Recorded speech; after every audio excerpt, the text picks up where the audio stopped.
Hello, welcome back. Here we are to continue with the barn painting, the second one.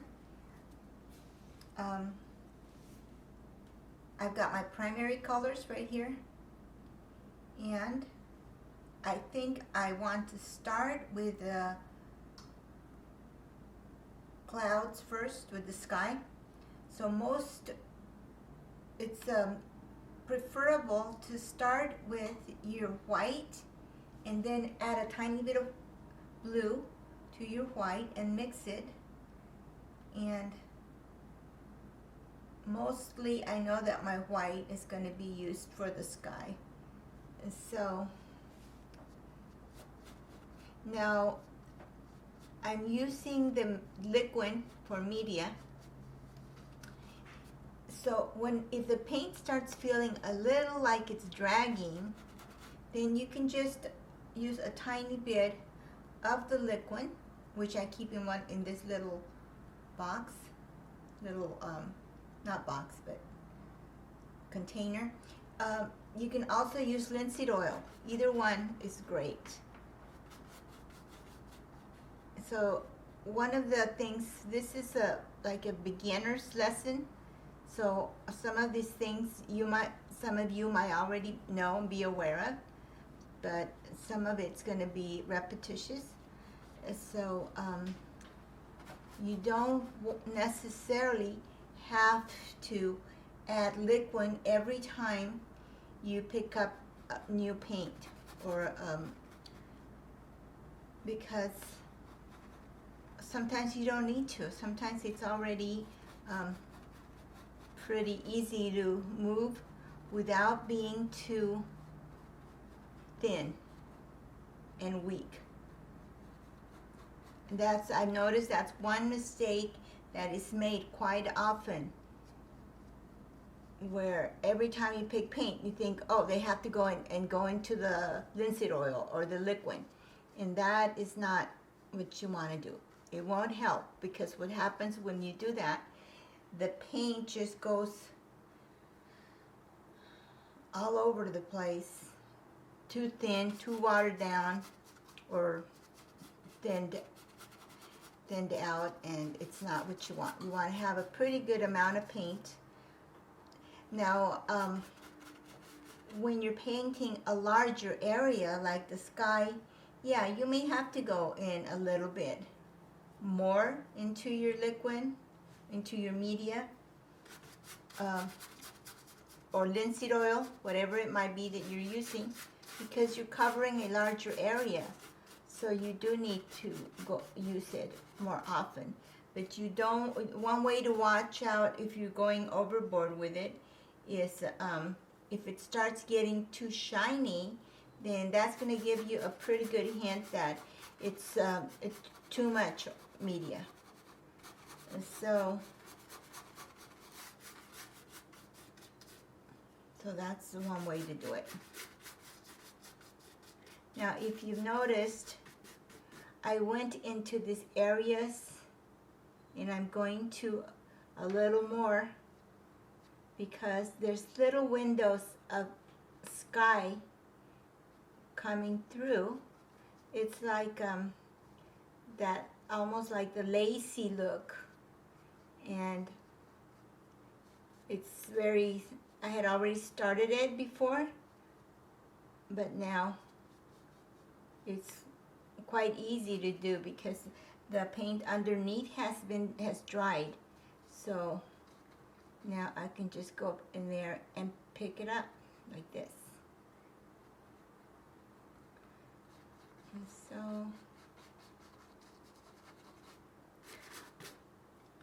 so my aim for this lesson is to cover most of the white of the canvas, and start on with our barn. Most of you have the picture of the barn that I sent to you on the email. If you didn't get it, let me know. I'll either text it or mail it. I think I sent it to everybody.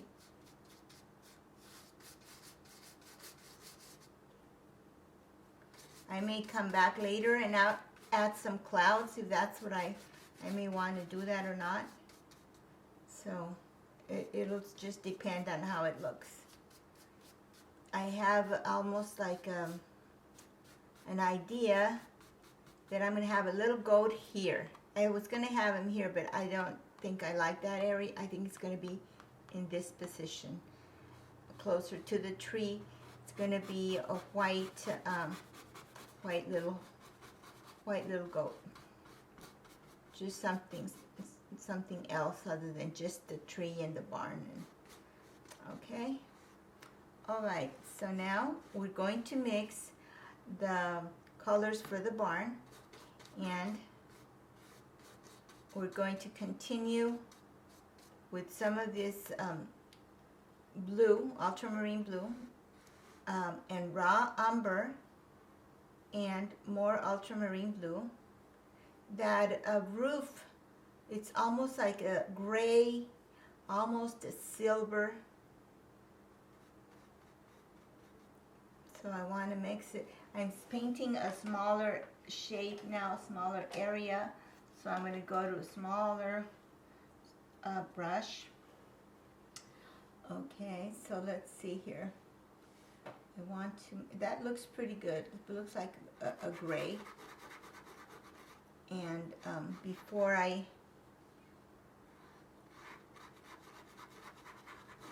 it's not that big of a space. Then we're going to come back and add a highlight to this area up here, because that is where the sun, the light would be hitting it.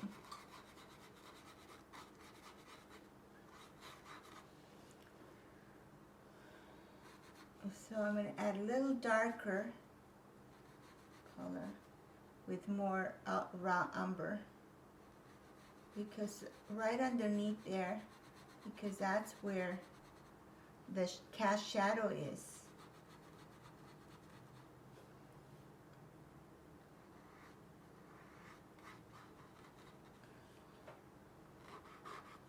And right underneath, this is also cast shadow.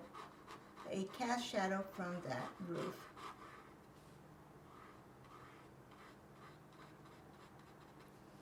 All right, so now I'm going to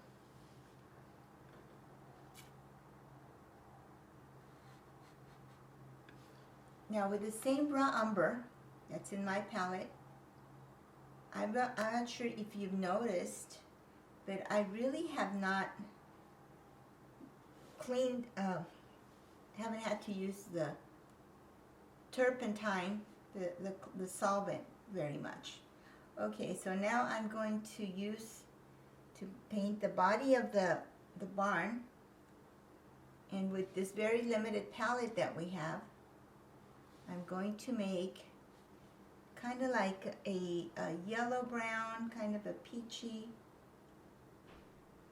and trying to think of it's a warm color. It almost makes me, I'm trying to think of what color I'm trying to go for. I'm kind of thinking of maybe like a manila envelope.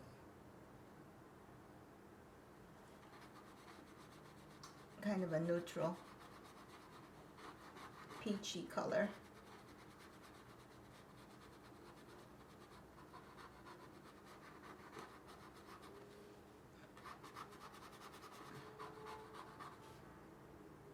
Tiny bit of liquid.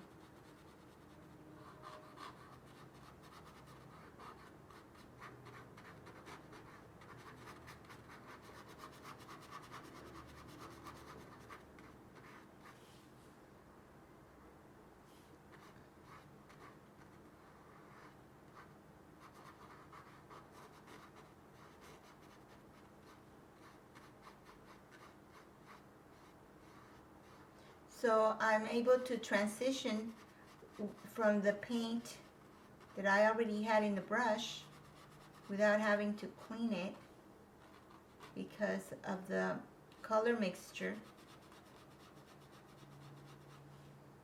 I already had the raw umber on the brush.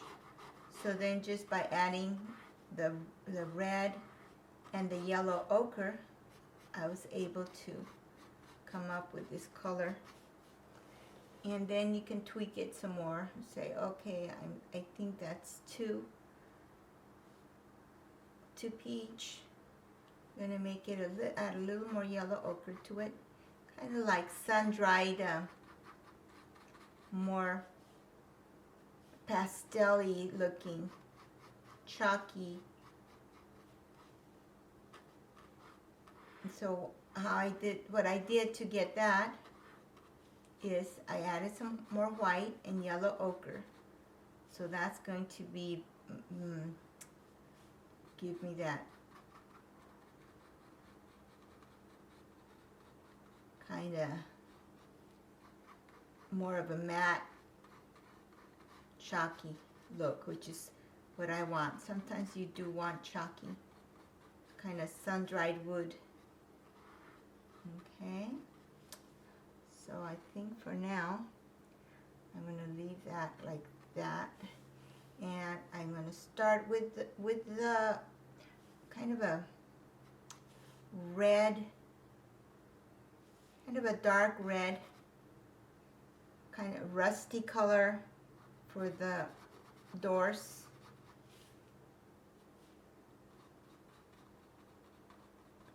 And also, I don't want them to be too solid, bright red.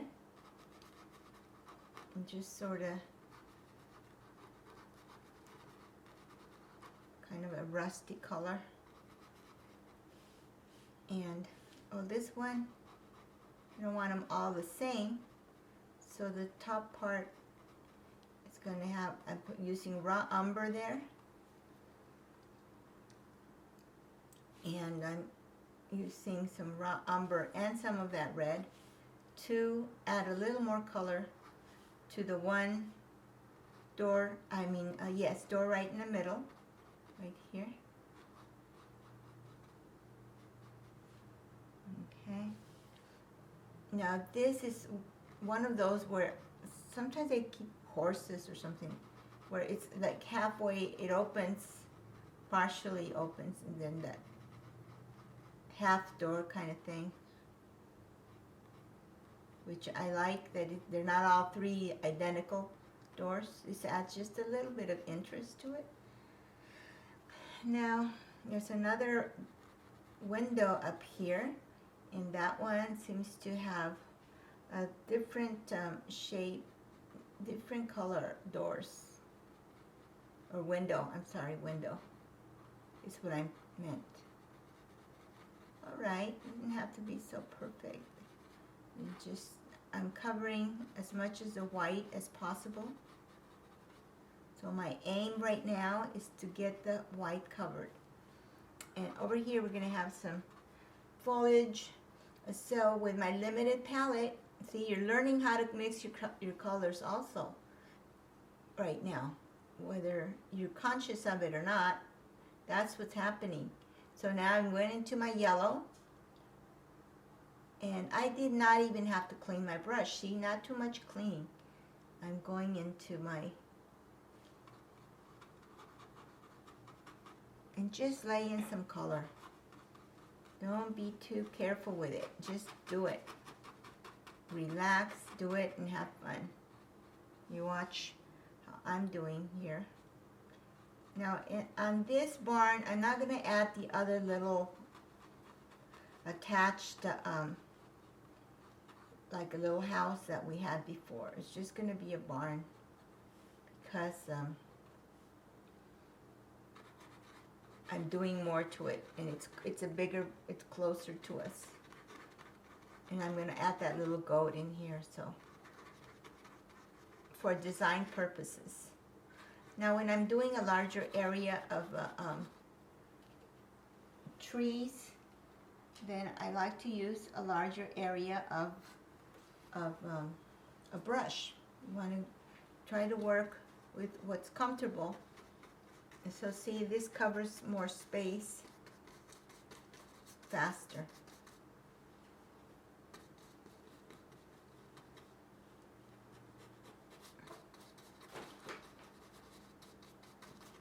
we'll come back to that. But I want to continue. I just add some greenery here. So we'll come back and work with that. But we'll have a nice blocking in.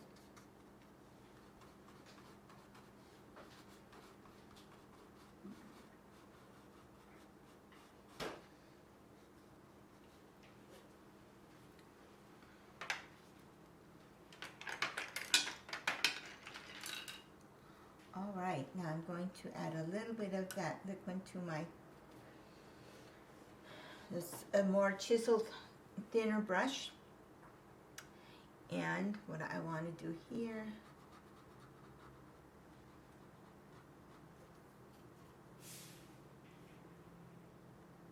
is with my negative space, I want to shape that a little better. Push that color in to give me a nicer edge of that roof. Okay.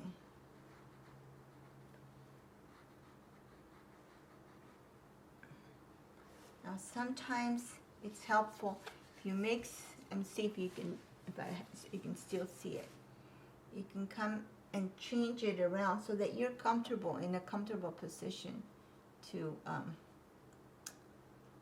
paint.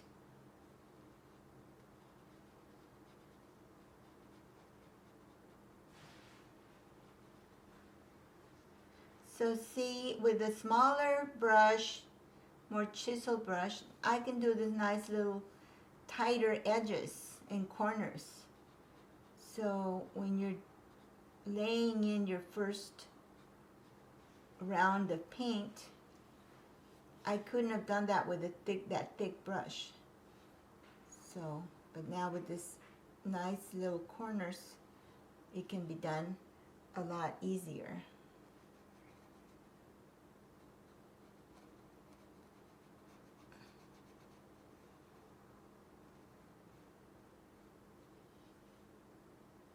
I like the shape, the architecture of this barn. It's different.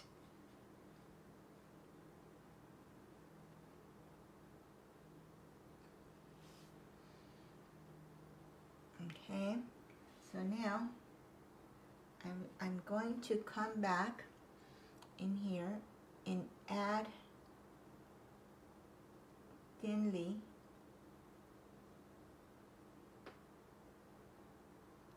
now this, what I'm doing right now, you might be able to just do that part later once the paint is a little bit drier for you. It might make things a little bit easier. I'm doing it now because I kind of want you to see what's going to happen. But I'm telling you, if you wait until a day or so, you can come back and do it later. Just give it a little bit of time to dry. That's where painting with the liquid comes in.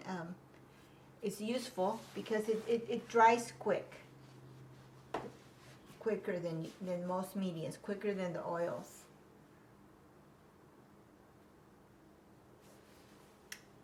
Okay, so for some reason this kind of barn is very pointy there at the top. Comes to a very sharp point. And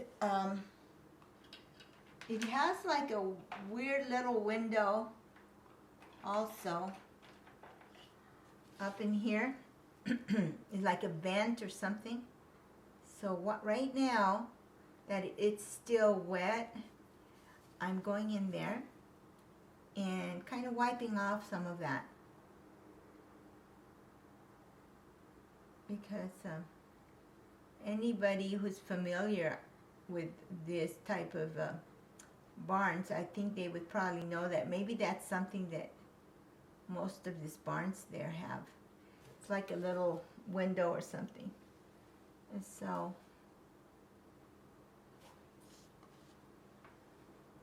we can try to do that, but I don't know. You don't have to. If you don't want, I think it would still work.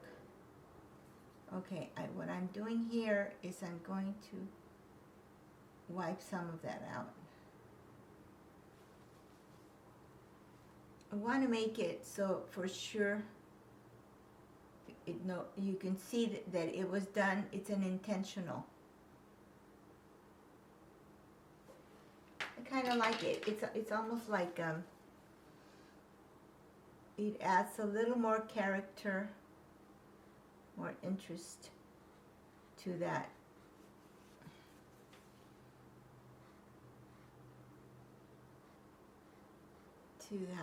Barn. Now the other thing, now that we have all the color there, something else that happens here is there is like little wood slats going in the opposite, in the horizontal direction. And they can be kind of intermittent, but they are there, okay? So when this dries, also we're going to come back and emphasize some of those a little bit.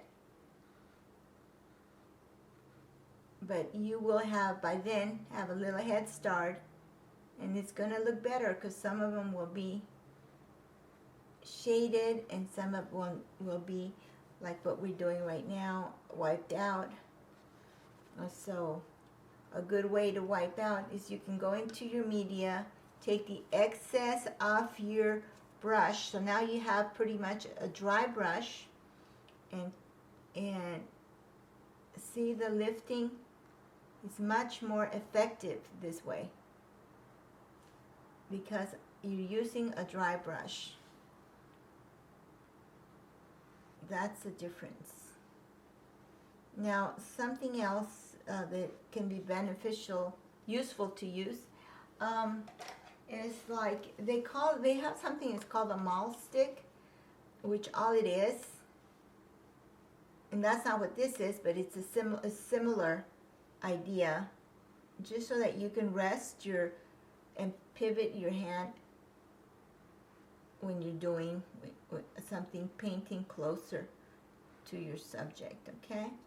That might be helpful because the way right now I'm trying to do it is a little bit challenging because of the position.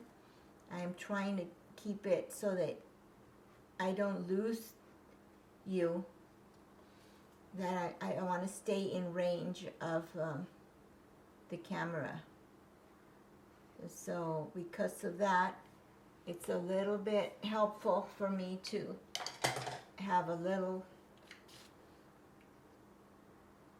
be able to be supported with that mahl stick.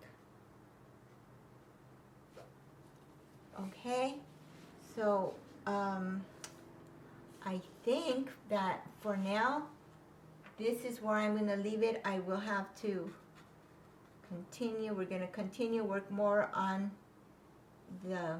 this side of the barn, and I'm going to cover this, and we'll start with the little goat. Okay. So far, see, one part I did forget before I stop. I do want to add this interesting little, it's like I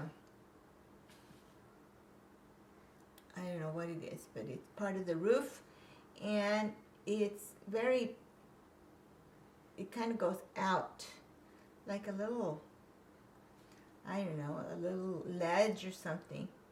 It goes out. It's kind of, I like it. I like the architecture of this barn quite a bit, actually, because of that, because of all the little different little interesting things that it has. It's not, I don't know, I just like it. Okay, so I'm coming right here with quite a bit more white into the brush, and I'm going to See, this is where the light's hitting it. So we're going to get, this area is going to be lighter than this here. And we'll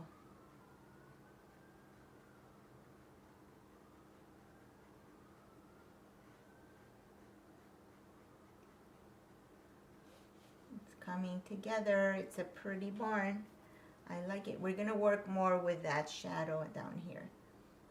And I want to cover some of that. I don't want to see the white here from the canvas. So I need to come into that.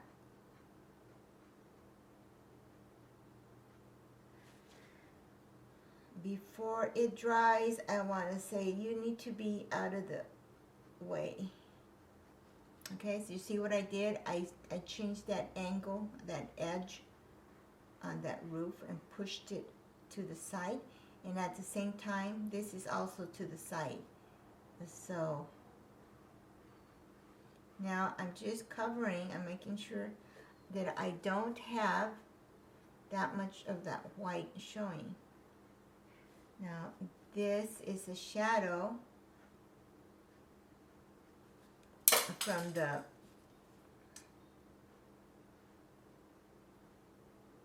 so it's also, since it's the cast shadow, I need to open this up so that it's, if you have a shadow, it can't be past the, where, see where that corner right there, that's the roof. So then the shadow can't be out of that space. It needs to be, and that's where I need to, it needs to be right where it's underneath it, not past it or before. Okay, that's starting to look better. At some point in here, we're going to have like a corner, see? I'm lifting a corner of that building about right there. And I'm going to add a little bit of a raw umber, which is a beautiful, transparent, dark color, because I want this to be, cast shadows are the darkest shadows that you can get. Okay, so now I need to make that even darker, and warmer. It's a dark, warm color.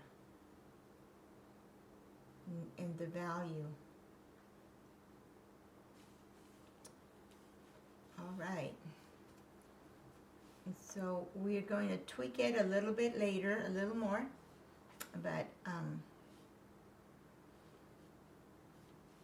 going to come back. I'm pretty safe because I know that this areas here is going to have quite a bit more of a highlight.